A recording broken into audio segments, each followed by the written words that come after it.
5वां अध्याय। अर्जुन बोले, हे कृष्ण, आपने पहले कर्मों को करने को कहा, फिर करने की प्रशंसा करते हो। इन दोनों में जो अधिक हितकर है वह एक बात निश्चय करके बताओ। श्री कृष्ण जी बोले, कर्मों का त्याग और कर्मों को करना ये दोनों ही मोक्ष देने वाले हैं, परंतु इन दोनों में कर्म त्याग से कर्म योग हितकर है। जो किसी से द्वेष नहीं रखता, न किसी पदार्थ की इच्छा करता है, वह सन्यासी है। ऐसा पुरुष संसार के बंधनों से छूट जाता है। सांख्य और योग को मूर्ख लोग ही पृथक पृथक कहते हैं, पंडित नहीं कहते। जो इन दोनों में से एक में भी अच्छी तरह स्थित हो जाता है, उसको दोनों का फल प्राप्त होता है। ज्ञान योगियों को जो स्थान मिलता है वही कर्म योगियों को प्राप्त होता है। ज्ञान योग व कर्म योग एक ही कर्म योग के बिना संन्यास को प्राप्त होना दुष्कर है। कर्म योग करने वाले मुनिजन को ब्रह्म प्राप्त होने में विलंब नहीं लगता है। कर्म योग युक्त शुद्ध अंतःकरण वाला, मन और इंद्रियों को जीतने वाला, संपूर्ण प्राणियों में अपनी आत्मा को देखने वाला, कर्म करता हुआ भी कर्म फल से लिप्त नहीं होता। योग युक्त तत्ववेता पुरुष देखते हैं, सुनते हैं, स्पर्श करते हैं, सूंघते हैं, खाते हैं, चलते हैं, श्वास लेते हैं, तो भी यह मानते हैं कि मैं कुछ नहीं करता। ये बोलते हैं, त्यागते हैं, ग्रहण करते हैं, परंतु यह मानते हैं कि मैं तो कुछ भी नहीं करता। यह बुद्धि धारण करते हैं कि इंद्रियां ही अपने अपने विषयों में वर्तती है। जो प्राणी ब्रह्म में अर्पण संग को त्याग कर कर्म करता है वह पाप से लिप्त होता है। जैसे कमल पत्र पर जल नहीं ठहरता, योगी जन शरीर से, मन से, बुद्धि से और इंद्रियों को आसक्ति से रहित होकर आत्मा शुद्धि के निमित्त कर्म करते हैं। योग युक्त पुरुष कर्म फल त्याग कर मोक्ष रूप शांति का लाभ करता है, और जो योग रहित है वह कर्म की इच्छा के बंधन में पड़ जाता है। सब कर्मों को मन से त्याग करके प्राणी इस नव द्वार की देह रूपी पुरी में न कुछ करता है, न करता हुआ आनंद पूर्वक रहता है। परमेश्वर किसी कर्म में प्रवृत्त नहीं करता, कर्म और कर्म फल को उत्पन्न नहीं करता। ये सब प्रवृत्ति द्वारा होते रहते हैं। परमेश्वर किसी के पुण्य तथा पाप को नहीं लेता। ज्ञान का अज्ञान से आच्छादित है, उसी से जीव मोह को प्राप्त हो जाते हैं।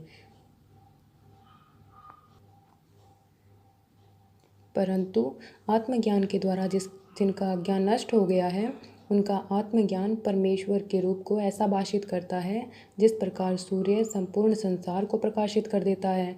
उसी परमात्मा में जिसकी बुद्धि स्थिर है, उसी में मन लगाते हैं, उसी में निष्ठा रखते हैं और सदा उसी के ध्यान में लगे रहते हैं।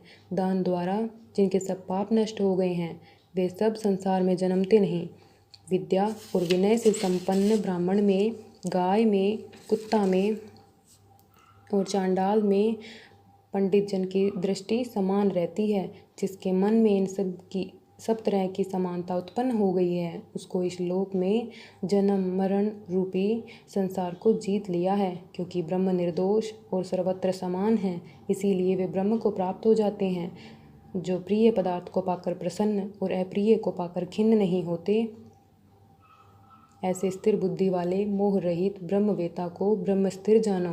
बाहरी पदार्थों में जो चित्त को आसक्त नहीं होने देता, वही आत्म सुख का अनुभव करता है, और ब्रह्म में अंतःकरण को मिला अक्षय सुख मोक्ष प्राप्त है। वे इंद्रियों के स्पर्श से जो भोग देते हैं, वे वस्तुतः दुखदायी होते हैं। उनका आदि भी है और अंत भी है। हे कौन्तेय, ज्ञानी लोग ऐसे भोगों में रत नहीं होते। शरीर छूटने के पहले जो मनुष्य काम और क्रोध के वेग को सहन करने में समर्थ होता है, वही योगी और सच्चा सुखी है। जो योगी आत्म सुख से सुखी, अंतरात्मा के आनंद से आनंदित और अंतर ज्योति से ही प्रकाशित है, वह ब्रह्म रूप होकर ब्रह्म निर्वाण मोक्ष को प्राप्त होता है। पाप जिसके नष्ट हो गए हैं, कुबुद्धि दूर हो गई है, मन को जिन्होंने वश में कर लिया है, जीव मात्र का जो हित चाहते हैं, ऐसे योगी को ब्रह्म निर्वाण प्राप्त होता है। काम तथा क्रोध जिनमें नहीं है, मन के वेग को जिसने रोक लिया है, ऐसे आत्मज्ञानी योगियों को ब्रह्म निर्वाण सहज ही प्राप्त होता है। बाहरी पदार्थों के संयोग से अलग रहकर, दोनों बाहों के बीच में दृष्टि लगाकर, नासिका के भीतर चलने वाले प्राण और अपान वायु को सम करके, इंद्रियां, मन और बुद्धि को वश में करके, इच्छा, भय, क्रोध को त्याग कर मोक्ष की इच्छा करने वाले योगी जीवन मुक्त हैं। जो मुझको सब यज्ञों और तपों को भोक्ता, संपूर्ण लोकों का स्वामी और सब प्राणियों को मित्र जानते हैं, उन्हीं को शांति प्राप्त होती है। महात्म्य। श्री भगवान जी बोले, हे लक्ष्मी, 5वें अध्याय का महात्म्य सुन। एक ब्राह्मण पिंगल नाम का अपने धर्म से भ्रष्ट हुआ और कुसंग में बैठ मांस मच्छी खावे, मदिरा पान कर जुआ खेले। देवयोग से वह पिंगल राजा के यहाँ नौकर हो गया। राजा के पास और लोगों की चुगलियाँ किया करे। जब बहुत दिन बीते तब वह धनवंत हो गया। तब उसने अपना विवाह कर लिया, पर स्त्री व्यभिचारिणी आई। वह स्त्री को मारता था। उस स्त्री ने दुखी होकर अपने भर्ता को विष दे दिया। वह ब्राह्मण मर गया। उस ब्राह्मण ने गिद्ध का जन्म पाया। कुछ काल पीछे वह स्त्री भी मर गई। उसने तोते का जन्म पाया। तब वह एक तोते की स्त्री हुई। एक दिन उस तोते ने तोते से पूछा, हे तोते, तूने तोते का जन्म क्यों पाया? तब उस तोते ने कहा कि मैं पिछले जन्म में ब्राह्मण था, अपने गुरु की आज्ञा नहीं मानता था। मुझको गुरुजी ने श्राप दिया, कहा तो तोते का जन्म ले, इसी कारण यह जन्म पाया। अब तू बता कि तू किस कारण से तोते का जन्म लिया? उसने कहा कि मैं पिछले जन्म में ब्राह्मणी थी। एक दिन मैंने भर्ता को विष दे दिया, वह मर गया।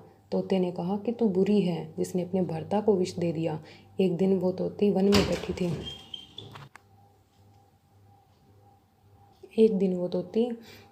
में बैठी थी। वह गिद्ध आया। तोती को उस गिद्ध ने पहचाना। वह गिद्ध तोते को मारने चला। आगे तोती, पीछे गिद्ध। जाते जाते तोती एक शमशान भूमि में थक कर गिर पड़ी। वहाँ एक साधु का दाह हुआ था। साधु की खोपड़ी वर्षा के जल के साथ भरी हुई थी। वह उसमें गिरी। इतने में गिद्ध आया और तोती को मारने लगा। उस खोपड़ी के जल के साथ उन दोनों की देह धोई गई और आपस में लड़ते लड़ते मर गए और अधम देह से छूटकर देव देही पाई। विमान आए, तिन पर बैठकर वैकुंठ को गए।